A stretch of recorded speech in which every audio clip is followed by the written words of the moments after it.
우리 성가대가 정말로 복음 중에 가장 복음인 그런 말씀을 우리에게 주셨습니다.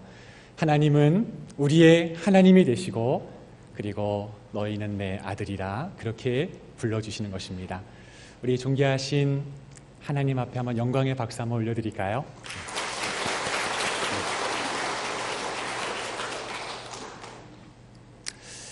의족 소방관 정영환 씨가 계십니다. 오늘 그 이야기를 먼저 드리면서 하나님의 말씀을 함께 나누기를 원합니다. 그림 사진 한 장 혹시 한번 보여주실까요? 네, 바로 이분이신데요. 15년 전의 일이었습니다. 2003년도에 매미라고 하는 큰 태풍이 우리나라를 지나간 적이 있었는데 135명의 사상자를 낸 역대급 태풍이었습니다.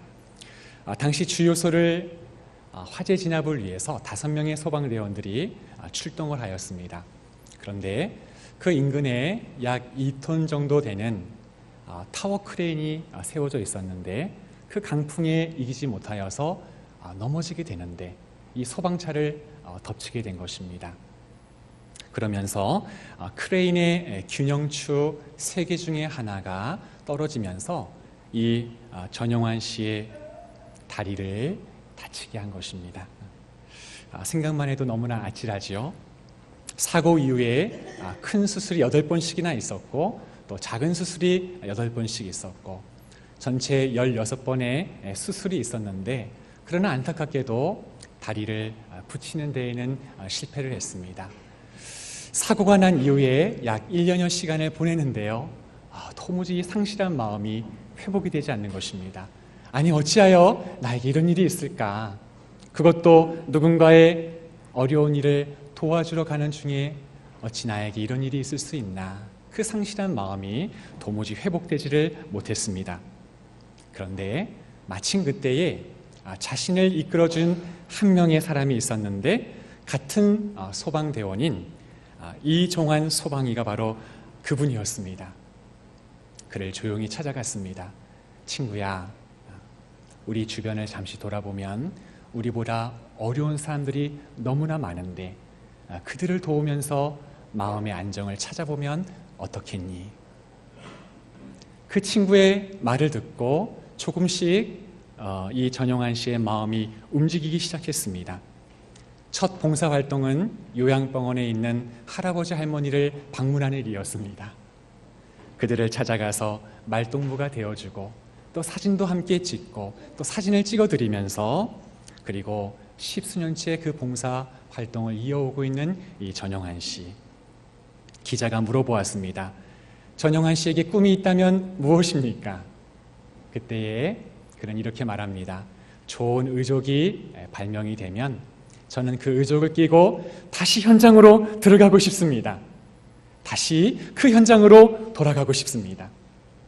남의 생명을 살리고 또 어려운 일을 도와서 생명을 살려내는 일은 나에게 너무나 보람된 일이기 때문에 의족이 지금 그림에도 보면은 한쪽에 의족을 차고 있죠. 저 도운 의족이 발명이 되면은 나는 그 현장으로 다시 돌아가고 싶습니다. 마음이 상심이 되고 낙심이 되어서 거기서부터 헤어나지 못하였는데 누군가 그를 찾아가서 건넨 그 이야기, 그 한마디 때문에 전과는 다른 모습으로 살아가고 있다는 그러한 전영환 씨 이야기를 들었는데요. 2019년에 우리 초등학교 5학년 도덕 교과서에 실릴 예정이라고 합니다. 너무나 훈훈한 이야기지요. 누군가를 찾아오는 것이 우리에게는 은혜인 줄로 믿습니다. 오늘 제가 예배 시간에 이렇게 들어오는데요. 목사님, 오늘 약 10여 분 이상이 오셨습니다. 라고 했습니다. 오늘 이 맨 앞자리에 앉아 계신 분들인데요. 너무나 잘 오셨습니다. 여러분들이 이 자리에 오기까지는요. 누군가가 있었는데요. 바로 옆자리에 앉아 계신 분이십니다. 우리 옆에 분하고 한번 인사할 때에 잘 오셨습니다. 주님의 이름으로 환영합니다. 그렇게 한번 인사를 나누었으면 좋겠습니다. 성도님, 정말 잘 오셨습니다. 환영합니다. 정말 잘 오셨습니다. 교회의 문턱을 넘어오는 일이 어찌 쉬운 일입니까? 나의 의지로는 도무지 할 수 없는 일인데 옆에 있는 인도자가 있었기 때문에 저희는요 기도 많이 했거든요. 이 시간에 우리 성도님들이 오시면 좋겠다. 우리 그 선생님이 오시면 좋겠다. 그 친구분이 오시면 좋겠다. 옆에 있는 동료분이 오시면 좋겠다.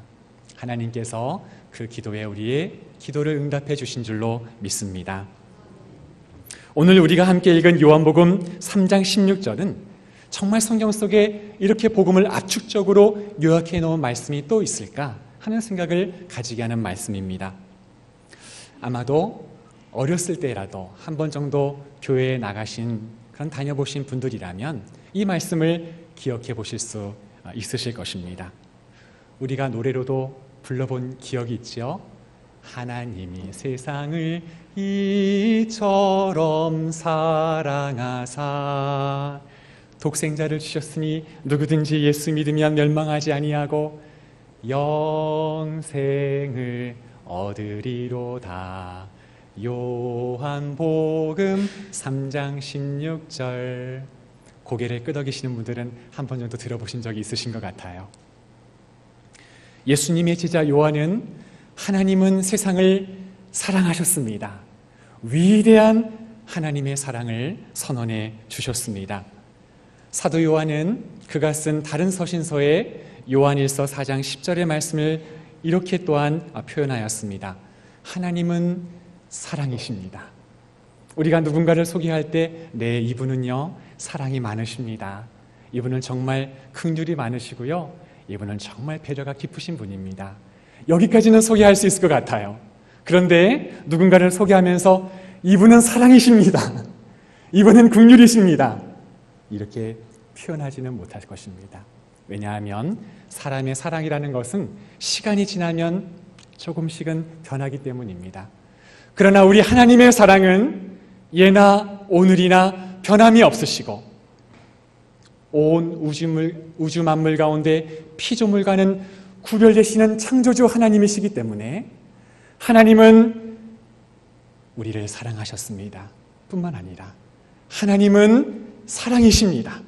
그렇게 선포할 수가 있는 것입니다. 여러분, 하나님이 이 세상을 사랑하셨다고 하는데 우리가 어떻게 그 하나님의 사랑을 알 수 있을까요? 사랑은 작은 것이라고 하더라도 표현해야 된다고 말합니다. 우리가 하나님의 그 크신 사랑을 어떻게 알 수 있을까요? 오늘 우리가 함께 읽은 말씀을 보게 되면 하나님은 세상을 사랑하시되 이처럼 사랑하셨다라고 말씀해 주십니다. 이어주시는 말씀을 보게 되면 독생자를 주셨으니 라고 했습니다. 하나님께 하나밖에 없는 그 아들을 세상 가운데 주셨다는 것입니다. 여러분, 사랑을 무엇이냐고 물어본다면 여러분들은 어떻게 정의를 해 보실 수가 있으실까요? 어떤 분들은요, 사랑은 감기와 같은 것이다 그렇게 말씀하시는 분이 계시더라고요. 어느 날 홀연히 찾아와 나의 몸을 아프게 하는 것,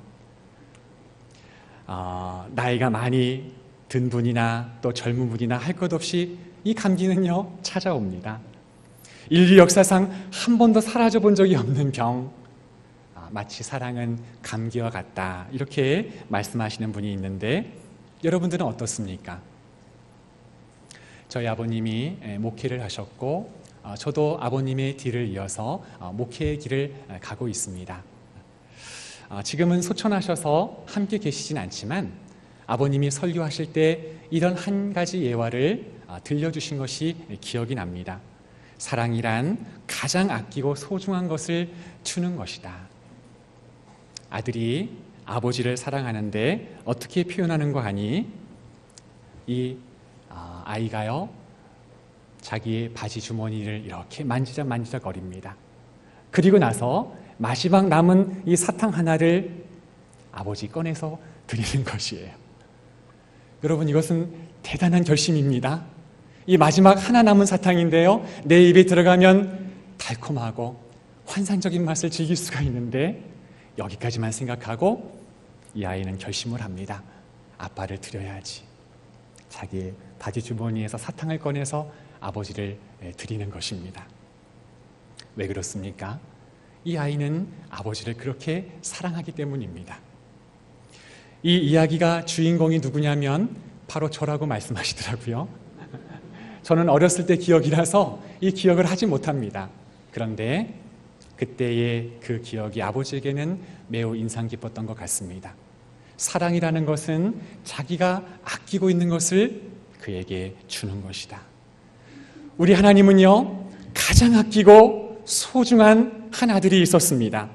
하나밖에 없는 그 아들, 독생자인데 그 독생자를 우리를 위해 주셨다는 것입니다. 성도 여러분, 아들을 주셨다고 하는 의미가 무엇일까요? 그것은 우리를 위하여 속죄 제물이 되셨다는 것입니다. 이 땅에 죄인이 받아야 할 마땅한 하나님의 진노와 형벌이 있는데 그가 우리를 위하여 대신 지셨다는 것입니다. 우리를 위하여. 여기에는 반드시 값을 지불해야 하는데 우리의 죄를 위하여 그가 십자가를 지셨다는 것입니다. 우리 예수님의 생애를 잠깐 생각해 보면 이 땅에 내려오심 그 자체가 낮아지심이었습니다. 하나님의 아들 하나님께서 이 땅 위에 오신 것입니다. 사람의 모습으로 오신 것입니다. 우리와 다르지 않습니다. 배가 고프면 줄이셨고 목이 마르면 목마르셨습니다. 오늘도 고된 일을 하고 나서는 힘들어하고 휴식을 취하고 잠을 주무셨다 했던 그분이 바로 우리 예수님이셨습니다. 우리의 몸과 영혼을 그대로 가지고 이 땅에 오신 예수님, 그가 마지막 공생의 기간에 하신 일은 십자가를 지시는 일이었습니다. 혹자는 우리 예수님이 하나님이시기 때문에, 신성을 가지셨기 때문에 그 십자가에서의 고난은 하나님이시기 때문에 느끼지 않으셨을 거야, 그렇게 생각하는 분들이 있는데 그렇지 않으십니다. 우리와 똑같은 몸과 영혼을 가지신 분이시기 때문에 십자가에 달리셨을 때 그 고통과 고난은 우리와 똑같이 느끼셨습니다. 로마 병정이 그 허리에 창을 찔렀을 때에 정말 죽을 것 같은 그런 고통과 고난을 그는 몸소 당하신 것입니다. 하나님의 아들 예수 그리스도가 이 땅에 우리의 속죄 제물로 오신 것입니다. 여러분, 정말로 중요한 이야기이죠. 하나님은 공의로운 분이시기 때문에 죄에 대하여는 그냥 지나치실 수 없는 분이십니다. 죄에 대하여는 반드시 하나님의 심판이 있는데 그 하나님의 심판을 담당하실 분은 이 세상의 어느 피조물이라도 그것을 담당할 수가 없고 오직 하나님의 아들 예수 그리스도만 그 하나님의 진노를 감당하실 수 있기 때문에 우리를 대속하기 위하여서 이 땅 가운데 오신 것입니다. 하나님이 이 세상을 사랑하사 독생자를 주셨으니 하나님의 위대한 선언인 것입니다. 여러분, 하나님의 사랑을 우리가 조금 더 이해하기 위해서 우리는 세상을 조금 더 이해할 필요가 있습니다. 우리가 살아가는 이 세상은 어떤 세상이었을까요? 지난 주일에 함께 살펴본 말씀처럼 하나님은 이 세상을 지으셨을 때, 하나하나 만물을 지으셨을 때 매우 기쁘셨습니다. 마지막으로 그의 형상을 따라 사람을 지으셨을 때는 심히 좋았다라고 말씀해 주셨습니다. 그런데 그런 창조의 일이 있은 후에 얼마 되지 않아서 최초의 사람 아담은 하나님의 말씀에 불순종하여 죄를 범하게 됩니다. 그 이후로 온 세상은, 아담 이후에 온 인류는 죄를 지을 수밖에 없는 상태에 빠지게 됩니다. 스스로의 힘으로는 구원을 받을 수가 없습니다. 구제불능이라는 말이 있지요. 스스로는 어떠한 의지도, 어떠한 노력도, 어떠한 일을 통해서도 스스로 구원을 받을 수가 없는 존재가 된 것입니다. 이것이 바로 세상의 모습이라고 성경은 가르쳐 주십니다. 이 세상은 어떻게 되어질까요? 과거에 비하면 우리는 너무나 편리한 세상을 살아가고 있습니다. 부인할 수가 없을 것입니다. 과학의 발달과 문명의 이기와 혜택을 오늘날 현대인은 고스란히 받으면서 살아가고 있습니다. 여러분이 가지고 있는, 또 제가 가지고 있는 이 휴대폰 하나로 의사소통을 하죠. 메일을 주고받을 뿐만 아니라 모든 결제의 수단으로 이것을 사용하기도 합니다. 아침에 깰 때 그가 나를 깨워줍니다. 그리고 저녁에 잘 때면 멀리 놔둘 수가 없습니다. 언제나 가까이에 살포시 두고 잠을 청합니다. 그가 없이 살아가는 생은 생각해 볼 수가 없습니다. 오늘도 가까이 내 옆에 있는 휴대폰, 제가 불과 대학을 졸업하기 20년 전만 하더라도 상상할 수 없는 그러한 일들이었습니다.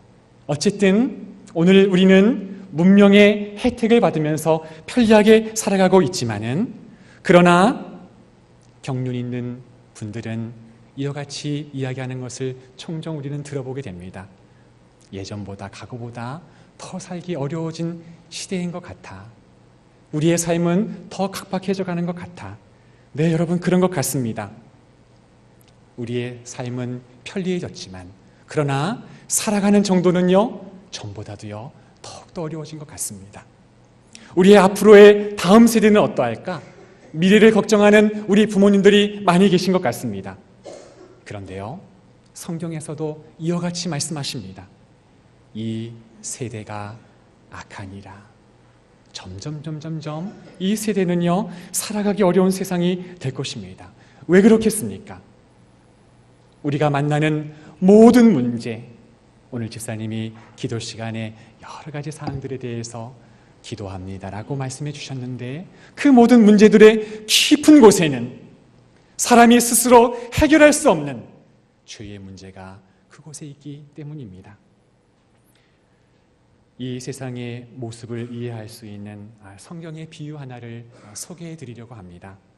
누가복음 15장에 보게 되면 잃어버린 아들을 되찾는 아버지의 비유가 나옵니다. 여러분, 보통 유산이라고 하는 것은 아버지가 이 세상을 떠나게 되었을 때 자녀들에게 물려주는 것이 유산입니다. 그런데 이 아들은요, 아버지가 열심히 일하시고 살아계신데 이런 요청을 하는 것입니다. 아버지, 재산 중에서 내게 줄 분깃을 지금 내게 주세요. 아버지가 처음에는 허락하지 않았을 것입니다. 아니, 지금 뭐 하려고? 그런데 이 아들은 막무가내입니다. 계속해서 염치 없이 이 아버지에게 요청을 하는 것입니다. 아버지, 내가 받을 유산을 나에게 주세요. 글쎄요, 이 아들이 아버지를 떠나서 크게 성공하여서 잘 살려고 나름대로의 꿈을 꿨는지는 모르겠습니다. 어찌 보면 당돌하기 그지없고 버릇이 없는 아들이지만, 이 아들이 만날 때마다 아버지께 요청하는 것입니다. 이 아버지는요, 이 아들에게 재산의 분깃을 나누어 줍니다. 첫째 아들에게도 또 이 둘째 아들에게도 각각 살림을 나누어 주었습니다. 그 며칠이 안 되어서 이 작은 아들은 이 재물을 다 모아가지고 먼 나라로 갔습니다. 아버지와 멀리 떨어졌습니다. 그런데 여기서부터 문제는 시작됩니다. 재물은 있었지만 이 아들에게는요, 재물을 관리할 만한 지혜도, 재물을 관리할 만한 능력도 힘도 없는 것입니다. 그가 거기에서 허랑방탕하게 되어지고 그 많은 재산을 얼마 시간이 지나지 않아서 다 잃어버렸습니다. 그에게 남아있는 것이라고는 하나도 없었습니다. 오늘날로 말하면 파산에 이르게 된 것입니다. 스스로 아무것도 할 수 없었습니다. 스스로 구제할 수 없는 상황에 이르게 되었습니다. 아버지를 떠나서 그 모든 것을 잃어버린 상태, 스스로는 어찌할 수 없는 상태, 이 아들의 모습이 오늘 우리가 살아가는 세상의 모습이고, 아버지를 만나기 이전에 우리의 모습이었다고 가르쳐주고 있는 것입니다. 아버지를 떠난 이 세상의 모습이 얼마나 삭막한지 이 비유는 우리에게 또 들려주고 있습니다. 이 아들은요, 너무 가난하고 너무 배가 고팠습니다. 그리고 그 나라 백성 중에 한 사람을 찾아가서 남의 돼지를 치는 일을 하게 됩니다. 돼지가 먹는 쥐염 열매로 자신의 배고픔을 채우려고 하지만 이 쥐염 열매조차 주어지지 않는 것입니다. 여러분, 세상은 마치 이와 같습니다. 내가 무엇을 가지고 있을 때는 나를 조금 알아주는 것 같습니다. 나를 칭찬하고 격려해 주는 것 같습니다. 그러나 내가 아무것도 소유하고 있지 않을 때는 그 어느 누구도 나를 반겨 맞아주지 않습니다. 세상은 냉정합니다. 세상은 뒤를 돌아보지 않습니다. 이것이 세상의 모습이고 하나님을 떠나 있던 우리의 모습이라고 가르쳐주고 있습니다. 그런데 하나님은요, 이런 어두컴컴한 세상 가운데 우리를 찾아오시고 그 하나님의 아들 하나밖에 없는 독생자를 우리에게 보내주신 것입니다. 스스로는 아무것도 할 수 없었던 그 세상의 사람들을 위하여 그 아들을 우리에게 보내주셨습니다. 누구든지 이 아들을 믿는 자는 멸망하지 아니하리라고 말씀해 주십니다. 영원한 생명, 이 세상의 모든 사람들이 다 그리워하고 소망할 것입니다만 오늘 말씀을 보게 되면 모든 사람들이 원한다 하여 누릴 수 있는 것이 아니라고 말씀해 주십니다. 오직 하나님이 보내신 그 아들을 믿는 자에게만 그 영원한 생명을 누릴 수 있다라고 우리에게 말씀해 주십니다. 이러한 세상을 우리가 이해하고 나니까 우리는 조금 더 이해력이 넓어진 것 같습니다. 하나님이 이 세상을 사랑하시되 왜 죽기까지 그 아들을 이 세상에 보내시면서 우리를 사랑하셨을까? 우리는 조금 이 질문에 대하여 이해할 수 있을 것 같습니다. 세상의 죄가 너무나 나쁘기 때문에 뿐만 아니라 하나님은 우리를 향한 놀라운 사랑을 가지고 계셨기 때문에 잃어버린 아들을 되찾는 비유를 통해서 아들의 모습이 세상의 모습을 비추어 주었다면 아버지의 사랑은 하나님의 사랑이 어떠한지를 우리에게 말씀해 주고 있습니다. 스스로 어찌할 수 없는 상황 가운데 이 아들이요 한 가지 이미지를 떠올리게 됩니다. 여러분 한번 그 이미지를 같이 한번 떠올려 보세요. 우리 아버지에게는 여러 종들이 있었는데 그 종들의 모습은 언제나 풍족하였습니다. 아버지는 그 종들에게 대우해 주는 것을 언제나 부족하지 않게 대우해 주었습니다. 그 풍족한 품꾼들을 그가 떠올려 보는 것입니다. 자신이 처해 있는 상황과는 너무 다른 상황이었습니다. 아버지에게로 가고 싶다. 그런 생각이 들었습니다. 그리고 발걸음을 아버지 집으로 돌리는 것입니다. 누가복음 15장에는 아버지와 아들이 재회하는 장면을 아주 구체적으로 묘사해주고 있는데요. 한 가지 특별한 점은 이 아들이 아버지 집으로 돌아오는데요. 어떤 모습이었을까요? 신은 제대로 심겨져 있는지 한쪽 신은 벗겨져 있고 걸쳐져 있는 상황 속에서 옷은 다 낡았을 것입니다. 머리는요 처음에 집을 나설 때와는 다르게 다 헝클어져 있는 모습이었을 것입니다. 그 모습 가운데 아버지 앞에 무릎을 꿇는 것입니다. 그런데 이 아버지는요 한 말씀도 하시지 않는 것입니다. 내가 전에 너에게 그렇게 말했잖아. 그런 말을 하지 않으십니다. 대신에 다 낡아진 옷을 벗기시고 새로운 옷으로 그의 옷을 입혀주십니다. 그에게 다가가서 낡은 신을 새 신으로 갈아 신겨줍니다. 그의 손가락에는 가락지를 끼워주십니다. 그리고 얼마 되지 않은 송아지를 잡아서 잔치를 준비해 주시는 것입니다. 풍악을 울리게 하는 것입니다. 왜 그렇습니까? 죽은 줄로만 알았던 이 아들이 살아온 것이 너무나 감사하기 때문에, 너무나 기쁘기 때문에 그 아들과 함께 잔치를 힘있게 벌이는 것입니다. 냉정한 세상과 비교할 수 없는 아버지의 사랑, 그것이 하나님의 사랑이라고 우리에게 말씀해 주는 것입니다. 누구든지 그를 믿는 자는 영원한 생명을 얻게 하실 것이라. 요한은 이 한 절의 말씀 속에서 복음 중에 복음, 굿 뉴스, 그 복음을 우리에게 들려주는 것입니다. 사랑하는 성도 여러분, 하나님의 크신 사랑은요, 세상의 어두컴컴함을 환하게 밝혀주셨습니다. 하나님의 크신 사랑은 이 세상의 냉랭함을 다 녹여주셨습니다. 이것이 하나님의 사랑입니다. 한 가지 예를 들고 말씀을 마치겠는데, 이분은 머슴의 아들이었습니다.